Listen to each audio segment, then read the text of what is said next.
ओम शांति 17/6/2024 प्रातः मुरली। ओम शांति बाप दादा मधुबन। ओम शांति मीठे बाप दादा, मीठे बच्चे। हाँ जी मीठे बाबा, याद और पढ़ाई से ही डबल ताज मिलेगा, इसलिए अपनी एम ऑब्जेक्ट को सामने रख दैवी गुण धारण करो। प्रश्न, विश्व रचयिता बाप तुम बच्चों की कौन सी खिदमत करते हैं? उत्तर, बच्चों को वेद का वर्षा दे सुखी बनाना यह खिदमत है। बाप जैसी निष्काम सेवा कोई कर नहीं सकता है। बेहद का बाप किराए पर तख्त लेकर तुम्हें विश्व का तख्त नशीन बना देता है। खुद ताउसी तख्त पर नहीं बैठते, लेकिन बच्चों को ताउसी तख्त पर बिठाते हैं। बाप के तो जड़ मंदिर बनाते हैं, उसमें उन्हें क्या टेस्ट आएगा? मज़ा तो बच्चों को है जो स्वर्ग का राज्य भाग्य लेते हैं। ओम शांति।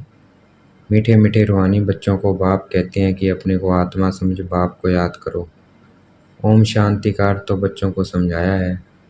बाप भी बोलते हैं तो बच्चे भी बोलते हैं ओम शांति, क्योंकि आत्मा का सब धर्म है शांत।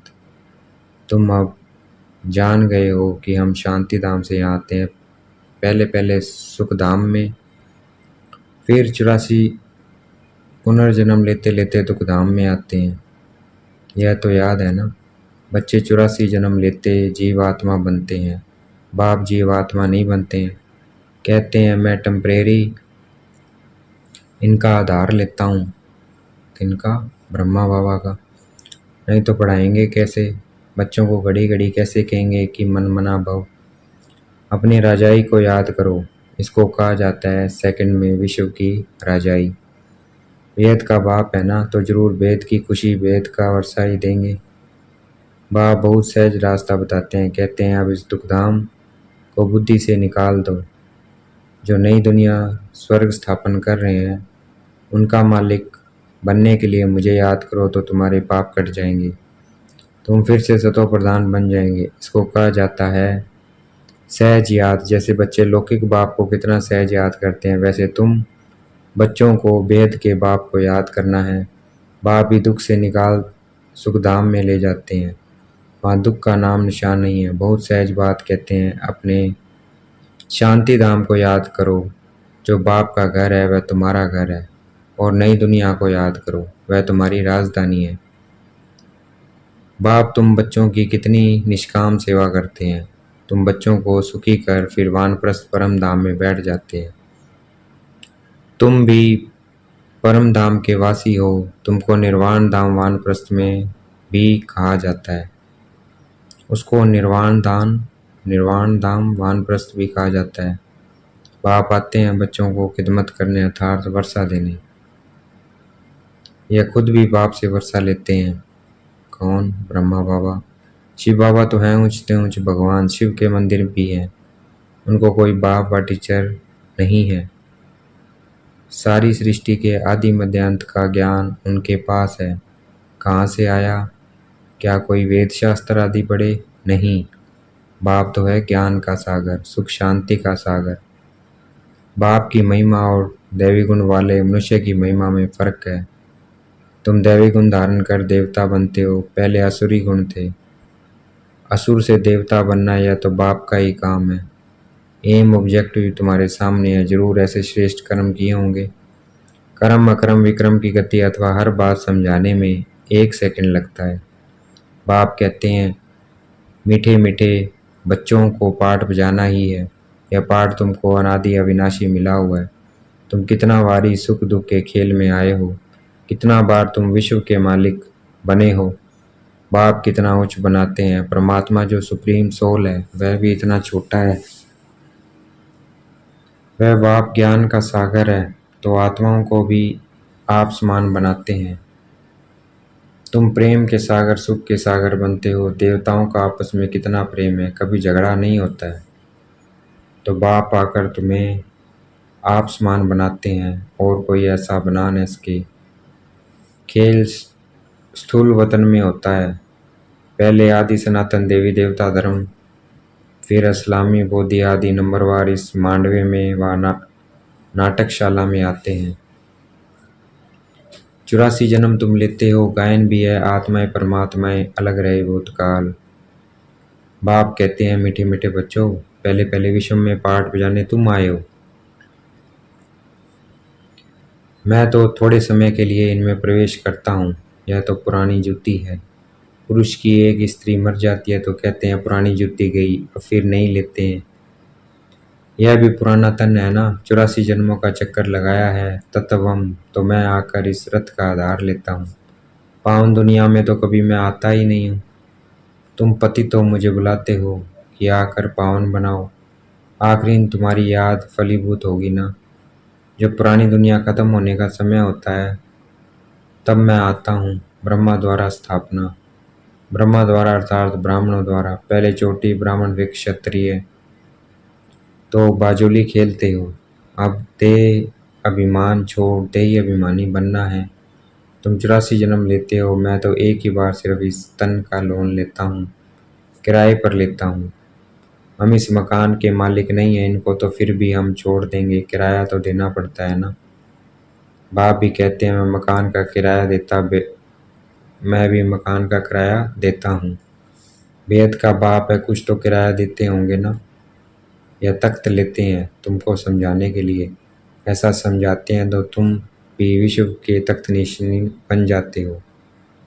खुद कहते हैं मैं नहीं बनाता हूँ तख्त नशीन, अर्थात ताउसी तख्त पर बिठाते हैं। शिव बाबा की याद में ही सोमनाथ का मंदिर बनाया है। आप कहते हैं इससे मुझे क्या टेस्ट आएगी, जड़ पुतला रख देते हैं, मज़ा तो तुम बच्चों को स्वर्ग में है, मैं तो स्वर्ग में आता ही नहीं हूँ। फिर भक्ति मार्ग जब शुरू होता है तो यह मंदिर आदि बनाने में कितना खर्चा किया, फिर भी चोर लूट ले गए। रावण के राज्य में तुम्हारा धन दौलत आदि सब खलास हो जाता है। अभी वह ताउसी तख्त है। बाप कहते हैं जो हमारा मंदिर बनाया हुआ था वह मोहम्मद गजनवी आकर लूट ले गए। भारत जैसा सॉल्वेंट और कोई देश नहीं है, इन जैसा तीर्थ और कोई बन नहीं सकता है, परंतु आज तो हिंदू धर्म के अनेक तीर्थ हो पड़े हैं। वास्तव में बाप जो सर्व की सदगति करते हैं, तीर्थ तो उनका होना चाहिए।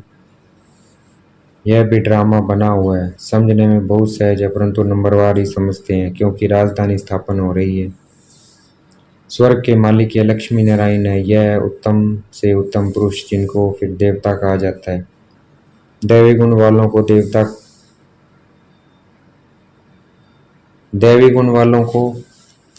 देवता कहा जाता है। यह उच्च देवता धर्म वाले प्रवृत्ति मार्ग के थे। उस समय तुम्हारा ही प्रवृत्ति मार्ग रहता है। बाप ने तुमको डबल ताजधारी बनाया है। रावण ने फिर दोनों ही ताज उतार दिए। अब तो नो ताज, नो पवित्रता का ताज, न धन का ताज, दोनों रावण ने उतार दिए हैं। फिर बाप आकर तुमको दोनों ताज देते हैं। इस याद और पढ़ाई से इसलिए गाते हैं ओ गॉड फादर, हमारा गाइड बनो, लिबरेट भी करो। तब तुम्हारा नाम भी पंडा रखा हुआ है। पांडव कौरव यादव क्या करत भय, कहते हैं बाबा हमको दुख के राज्य से छुड़ा कर साथ ले जाओ। बाप ही सचखंड की स्थापना करते हैं जिसको स्वर्ग कहा जाता है। फिर रावण झूठखंड बनाते हैं, वह कहते हैं श्री कृष्ण भगवान वाच, बाप कहते हैं शिव भगवान वाच। भारतवासियों ने नाम बदल दिया है तो सारी दुनिया ने बदल लिया। श्री कृष्ण तो देहधारी है, विदेही तो एक शिव बाबा है। अभी बाप द्वारा तुम बच्चों को माइट मिलती है, अर्थात शक्ति मिलती है। सारे विश्व के तुम मालिक बनते हो। सारा आसमान धरती तुमको मिल जाती है। कोई की ताकत नहीं जो तुमसे छीन सके पौना कलप। उन्हों की तो जब वृद्धि होकर करोड़ों की अंदाज में हो तब लक्ष्य ले आकर तुमको जीते। बाप बच्चों को कितना सुख देते हैं, उनका गायन ही है। दुख हरता सुख करता। इस समय बाप तुमको कर्म अक्रम विक्रम की गति बैठ समझाते हैं। रावण राज्य में कर्म विक्रम बन जाते हैं, सतयुग में कर्म अक्रम हो जाते हैं। अभी तुमको एक सतगुरु मिला है जिसको पतियों का पति कहते हैं, क्योंकि वह पति लोग भी सब उसको याद करते हैं। तो बाप समझाते हैं कितना वंडरफुल ड्रामा है, इतनी छोटी सी आत्मा में अविनाशी पाठ भरा हुआ है जो कभी मिटने वाला नहीं है। इनको अनादि अविनाशी ड्रामा कहा जाता है। God is one. रचना अथवा सीढ़ी और चक्कर सब एक ही है, न कोई रचना को न रचना को जानते हैं। ऋषि मुनि भी कह देते हम नहीं जानते, अभी तुम संगम पर बैठे हो, तुम्हारी माया के साथ युद्ध है, वह छोड़ती नहीं है। बच्चे कहते हैं बाबा माया का थप्पड़ लग गया। बाबा कहते हैं बच्चे की कमाई चट कर दी। तुम्हें भगवान पढ़ाते हैं तो अच्छी रीति पढ़ना चाहिए, ऐसी पढ़ाई तो फिर 5000 वर्ष बाद मिलेगी। अच्छा, देखेंगे बाप दादा हमें याद प्यार दे रहे हैं, मीठे मीठे सिकलते बच्चों प्रति माता पिता बाप दादा का याद प्यार और गुड मॉर्निंग। रूहानी बाप की, रूहानी बच्चों को नमस्ते। हमें भी याद प्यार देना है, हम रूहानी बच्चों की रूहानी बाप दादा को दिलवा जान शिकवा प्रेम से बेहद का याद प्यार और नमस्ते। धारणा के लिए मुख्य सार। इस दुखधाम से बुद्धि निकाल नई दुनिया स्थापन करने वाले बाप को याद करना है, सतो प्रधान बनना है। बाप समान प्रेम का सागर, शांति का और सुख का सागर बना है। कर्म अक्रम और विक्रम की गति को जान, सदा श्रेष्ठ कर्म करने हैं। देखेंगे बाप दादा ने मस्तक पे हाथ रखा हुआ है, वरदान दे रहे हैं। सदा उमंग उत्साह में रह, मन से खुशी के गीत गाने वाले अविनाशी खुशनसीब भाव।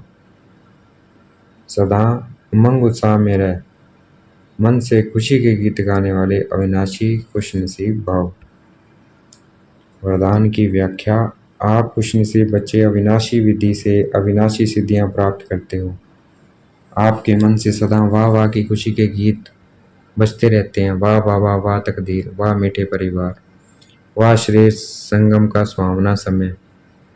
हर कर्म वाह वाह है, इसलिए आप अविनाशी खुशनसीब हो। आपके मन में कभी वाई वाई आई क्यों मैं नहीं आ सकता है। वाई के बजाय वाह वाह और आई के बजाय बाबा बाबा शब्द ही आता है। आज का स्लोगन है, जो संकल्प करते हो उसे अविनाशी गवर्नमेंट की स्टैंप लगा दो तो अटल रहेंगे। जो संकल्प करते हैं उसे अविनाशी गवर्नमेंट की स्टैंप लगा दो तो अटल रहेंगे। मातेश्वरी जी के मधुर माँ वाक्य। जीवन की आश पूर्ण होने का सुहावना समय। हम सभी आत्माओं की बहुत समय से यह आस थी कि जीवन में सदा सुख शांति मिले। अब बहुत जन्म की आस कब तो पूर्ण होगी। अब यह है हमारा अंतिम जन्म। उस जन्म की भी अंत है, उस अंत के जन्म की भी अंत है। ऐसा कोई नहीं समझते मैं तो अभी छोटा हूँ।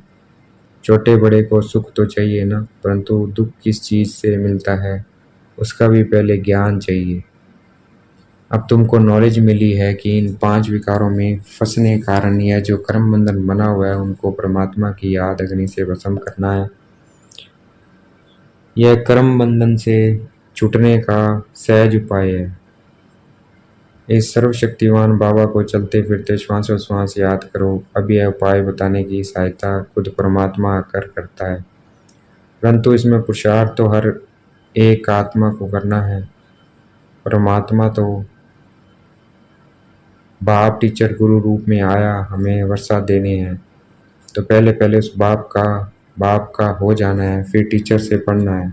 जिस पढ़ाई से भविष्य जन्म जन्मांतर सुख की प्रारब्ध बनेगी, अर्थात जीवन मुक्ति पद में पुरुषार्थ अनुसार मर्तबा मिलता है और गुरु रूप में पवित्र बनाए मुक्ति देता है।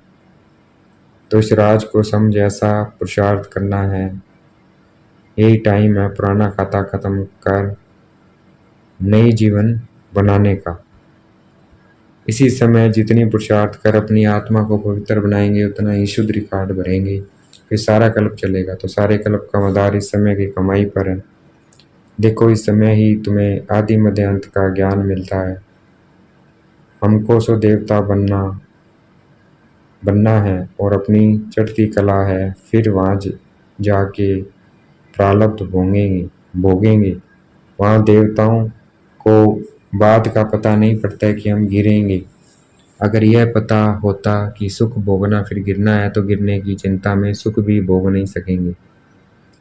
तो यह ईश्वरी कायदा रचा हुआ है कि मनुष्य सदा चढ़ने का पुरुषार्थ करता है, अर्थात सुख के लिए कमाई करता है, परंतु ड्रामा में आधा आधा पार्ट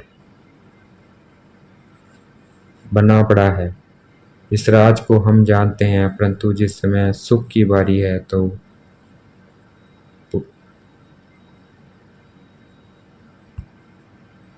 परंतु ड्रामा में आधा आधा पार्ट बना पड़ा है। जिस राज को हम जानते हैं, परंतु जिस समय सुख की बारी है तो पुरुषार्थ कर सुख लेना है। यह है पुरुषार्थ की खूबी। एक्टर का काम है एक्ट करने समय संपूर्ण खूबी से पार्ट बजाना, जो देखने वाले हेयर हेयर वाह वाह करें। इसलिए हीरो हीरोइन का पार्ट देवताओं को मिला है, जिन्हों का यादगार चित्र गाया और पूजा जाता है। निर्विकारी प्रवृत्ति में रह कमल फूल अवस्था बनाना, यही देवताओं की खूबी है। इस खूबी को भूलने से ही भारत की ऐसी दुर्दशा हुई है। अब फिर से ऐसी जीवन बनाने वाला खुद परमात्मा आया हुआ है। अब उनका हाथ पकड़ने से जीवन नैया पार होगी। अच्छा, ओम शांति। शुक्रिया मीठे बाबा, शुक्रिया।